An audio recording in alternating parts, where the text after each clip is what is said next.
Good evening, dear Chabura.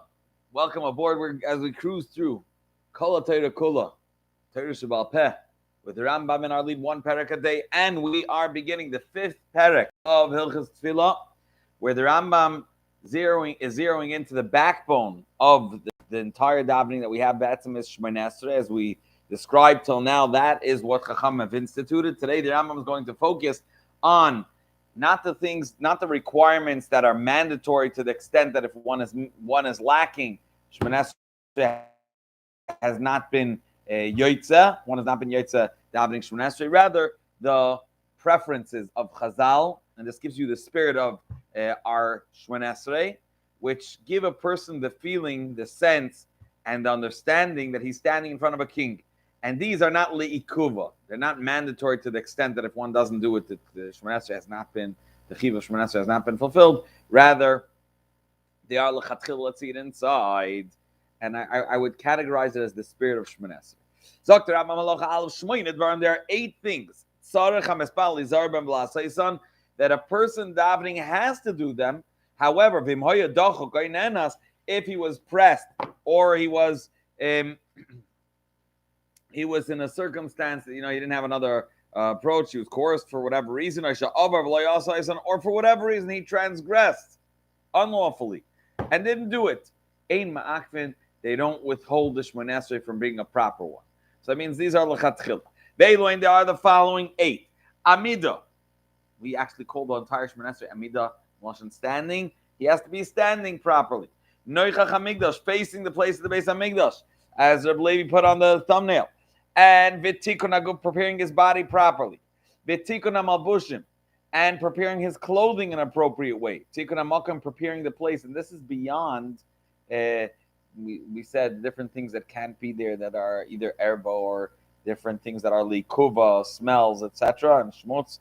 V'ashvoyas HaKoil, and balancing properly his voice, not going overboard with that.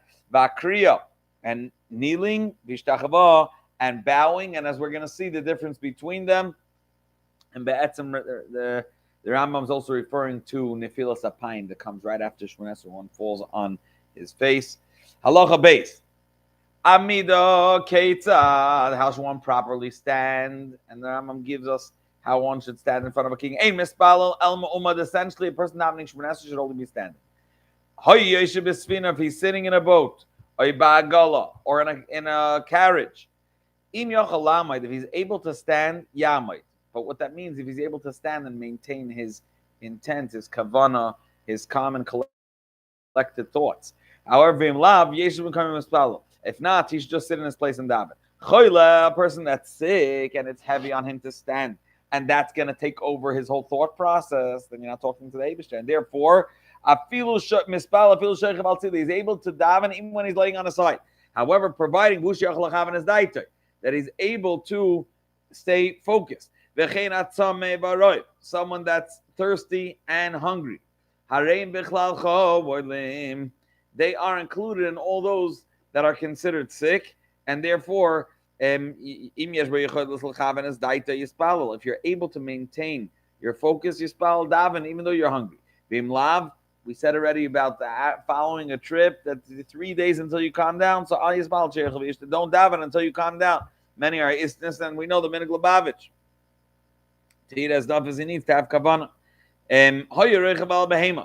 If he was riding on an animal, he's able to get off this horse and give it to somebody. However, you have a problem. He's going to give it to somebody, and he's thinking, what's this guy going to do with my horse? Everybody, how they handle their car. In good old days, how's he going to handle my horse? What's going to happen? What's not going to happen? What is he going to do if the horse does the A, B, and C? And therefore, don't go down and maintain your focus. That his mind should be miyushiv, should be tranquil, should be focused and calm. Now, the second lechatchil requirement was noichach hamikdash, facing the Beis Hamikdash. If a person's outside of Eretz Yisrael, you don't need to face the Beis Hamikdash per se, just face Eretz Yisrael. So machzer panav noichach Eretz Yisrael mispal, he faces towards the land of Eretz Yisrael, the Eibishter's land, and was planning it. If he's already in Eretz Yisrael, then face Yerushalayim, Mechavim Panim K'neged Yerushalayim, holy city, the Eibishter's capital. Hayomid Be Yerushalayim, if he's in Yerushalayim, Mechavim Panim K'neged Hamikdash, you should face the Eibishter's home, the Beis Hamikdash. Hayomid being standing in the Beis Hamikdash, Mechavim Panim, interesting enough, towards Ma'ariv, towards the Kodesh HaKadoshim. By us, it's Mizrach, because that's the direction of Eretz Yisrael. Now, Summa, person that's blind, or he doesn't know which direction he's supposed to be davening in.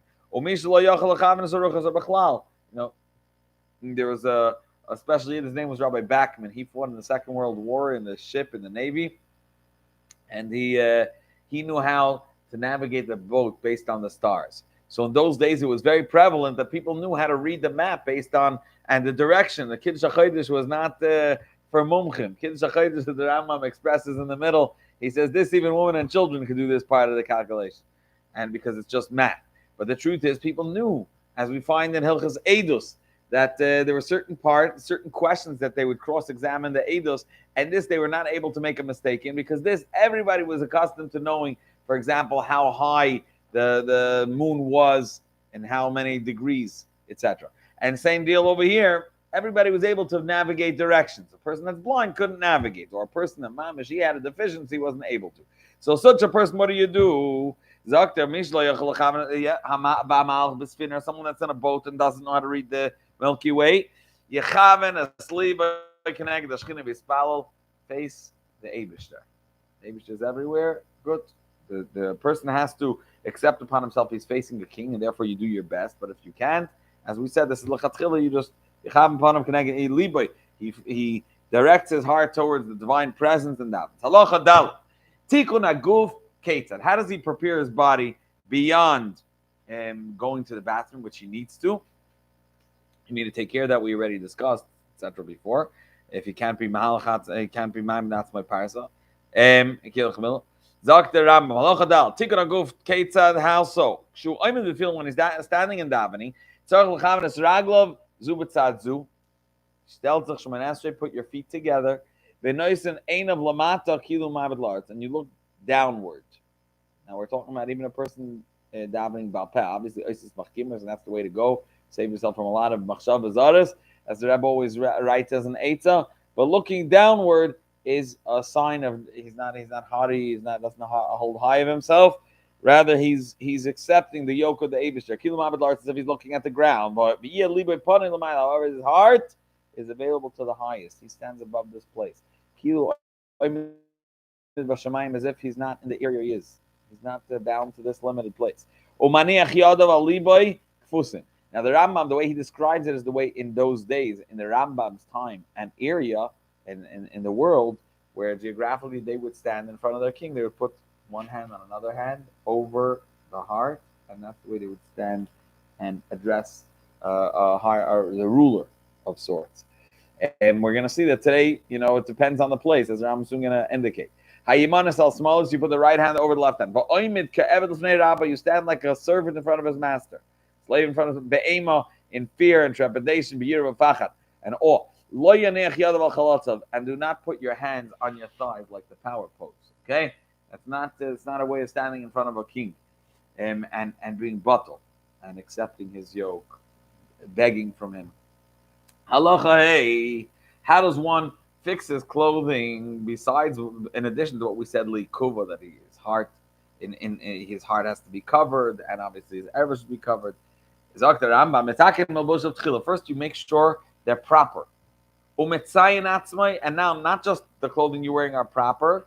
He prepares himself and he beautifies beyond. So let's say we have a gartel. You close your jacket, even those that are not married. You have to do psapula. Now, have to l'chatchila. You bow to the Eibishter with holy glory, holy beauty. Don't stand davening with your afunda. Afunda, the Rambam learns in other places in Pirush HaMishnayos that it's talking about like a garment that takes in sweat they would have. The Rashi learns where they would store their money when they go to the marketplace, which is prosta clothing. It's not the way you would prepare yourself. You put it on the side before you stand in front of a chashuv person. So do the same. And not with an uncovered head. And not with uncovered feet. Im derech, says the Rambam, and here's where I told you the Rambam indicates im derech anshe amakim. If this is the going way, the going custom of that area, not to stand in front of the greater people with shoes. If the only with shoes. If the minhag is to take off their shoes, as it was in Sephardic areas in the world, they would stand just with socks. They leave it at the entrance. And regardless of minhag makom, says the Rambam, don't hold valuable things in your hand when your mind is not present to who you're standing in front of, rather guarding what you're holding. So even tefillin you shouldn't hold in your hand. There's sefer Torah b'zroyer in your arm. You're holding a sefer Torah v'yispal. Why? Your mind is, so to speak, caught up with that. And neither should you be holding money or vessels or garments in your hand. Even they're not. It's gonna fall. You shouldn't be holding things. The exemption to this rule is a lulav. On the days of Sukkot,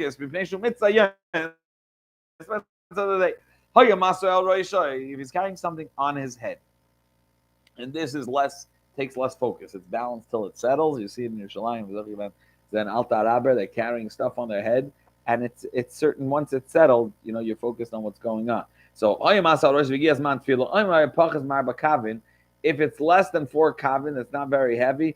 Don't hold it in your hand. Just hang it over sling it over your shoulder, and you hold it. If it's arba kavin and it's not very expensive, like your mind, it's not like the sus that you're afraid where's it gonna go. So you put it manichal gabe karka, put it on the ground and up. Derech chachamim. However, you should know that in addition, derech kol chachamim, the style of chachamim v'talmideim, those wise and talmidei chachamim, was leispal el kshenatufim, to daven when they're wrapped in their prayer shawl, in their talis, even though they're 2 separate mitzvahs, right? The mitzvah of Parshas Vayomer, also tzitzis, they daven holding wearing a talis. Now, halacha above, tikkun hamakom keitzad. How does one perfect? Okay, it's not prepare the place. What's the mandatory? It's necessary, but it's l'chatchila. These are this perek. Hey, doctor, how do you do that? Yavin makam namach. Stand in a lower place, so you're supposed to be davening up to the Eibishter. V'yachzer panav l'koisel, and stand in front of a wall. And if you have windows or openings, open them towards Yerushalayim to indicate that you're facing Yerushalayim. Shenema, as the pasuk says, in regards to Nebuchadnezzar, found out that Daniel, he was eating zar oinim, and one of the indications that he was holding by Yiddishkeit was that he had open windows or openings in his attic where he davened towards Yerushalayim. And you should continuously have a consistent place where you daven. The Amshna Rabbi Yusewitz Hashem. I gave a shir in Tanya in his Yeshiva Ktana. He wanted that there should be Bachram giving shiurim in Tanya in his Yeshiva Ktana, in his Masifta. In his house, there's a box on the floor, just a line. And that's where he stands and davens. When he davens in his house, that's the place. Nothing special about the place. There's still an English, be a consistent place. Be'ein mispal b'churba. Do not daven in a rundown house. Lo yachoyer beis hakneses, and not behind the shul, in which case it would seem as if you are avoiding going in. Ellen can hichse panel beis hakneses, unless you face the shul to people understand that you're not on a different page. But also leishe b'tzad ha'omer b'tefilla. You're not allowed to sit within the dal daven. So someone that's davening or laver lefanov, to walk in front of him, because his 4 amas are sacred and have to remain sterile, right, pristine. Let him focus and talk to Eibishter. You're not allowed to stand up as if you're getting closer to the Eibishter. And also from holiness, he stands up to a higher plateau and davens. Not on a bed, not on a bench, not on a chair. If there's a strong, some sort of structure that's higher, like in the Sephardic shuls, you have the whole bima has a structure with neatzma. It's taller. How could the chazan go up and daven there? It seems like he's He's going up high to stand Shemoneh Esrei. We just said you can't show us if you're getting close to the Eibishter because it has it's fenced in and it's like its own rishus, even though it's not mamish its own domain. Otherwise, he wouldn't be mitzdaref with them. It would, the minion goes by the roiv, but that itself is arbamas rishir abayis hareu ka'aliyah, considered like its own. Even if it's not 4 amas, but like I just mentioned, it's fenced in from all sides. Even though there's no form of 4 mutal spalba, you're allowed to stand there.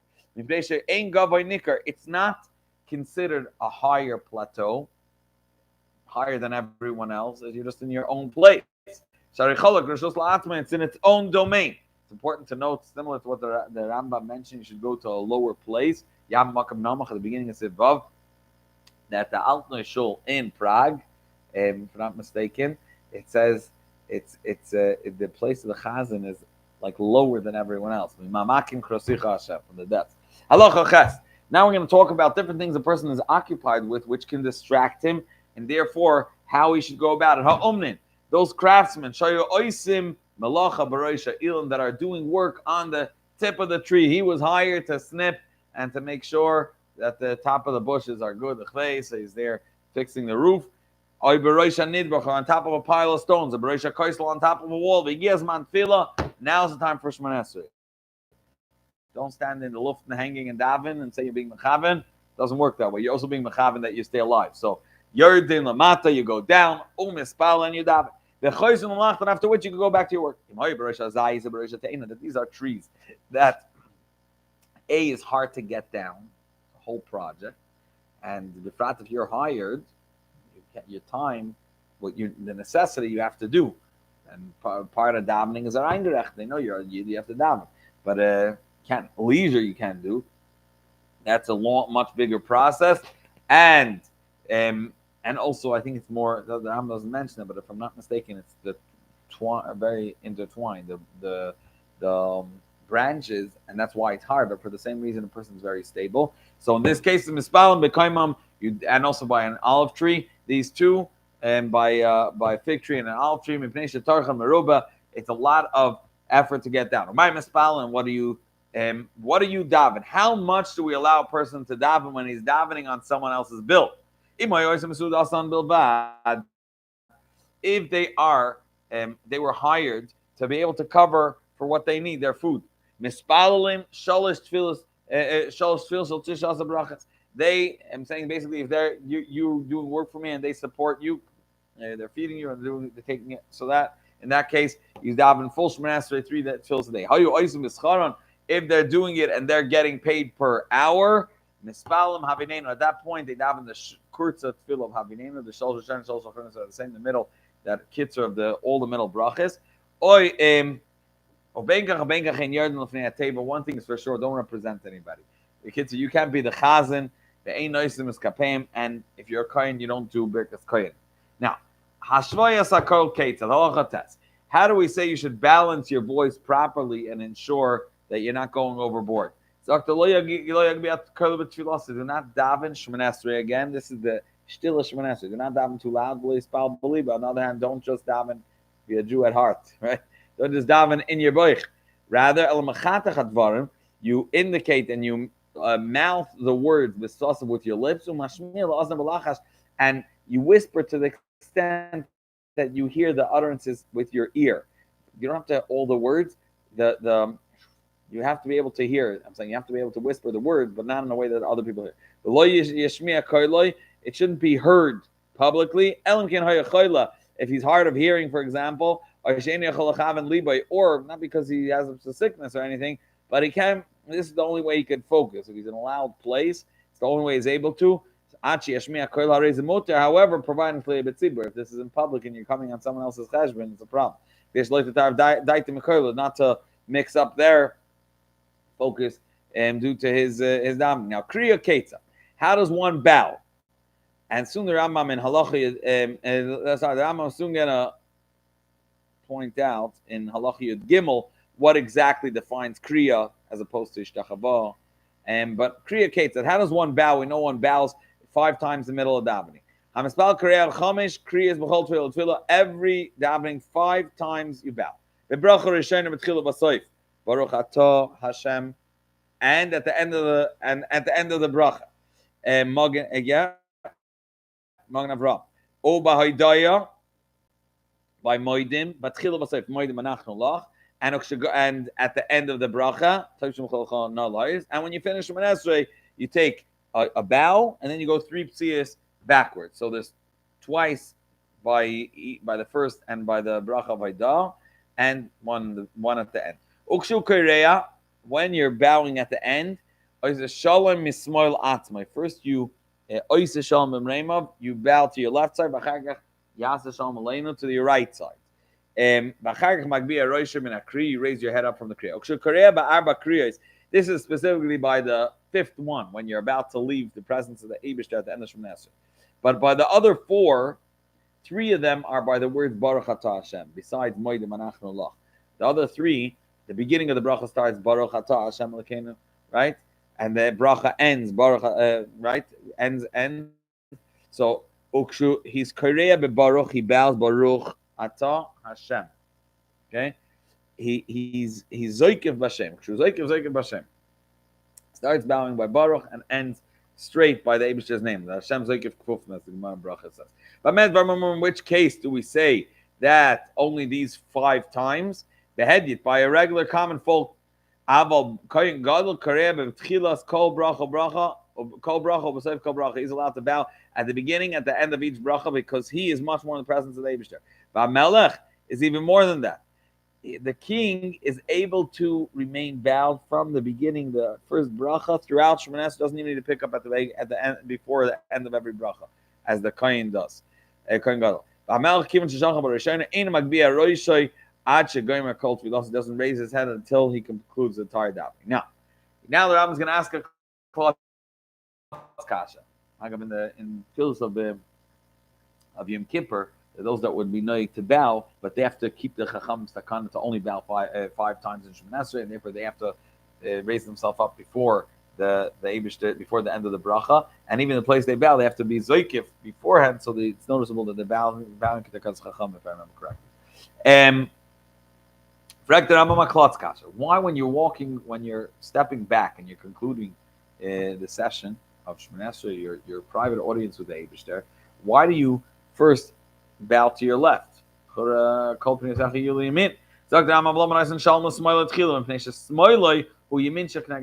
bow to your left, it's towards the right of the person in front of you. And this bowing is recognizing and acknowledging the presence of the Eibishter before you. And therefore, first to the left, which is the right of the Eibishter, when he's standing in front of the king, he's, so to speak, extending peace to the right side of the king. They and they have established that the way we step back and we move away from Shemoneh Esrei, from this tefillah, is the same way you would do while leaving the presence of a king. Halacha Yud Beis. All these bowing that we mentioned, when you bow,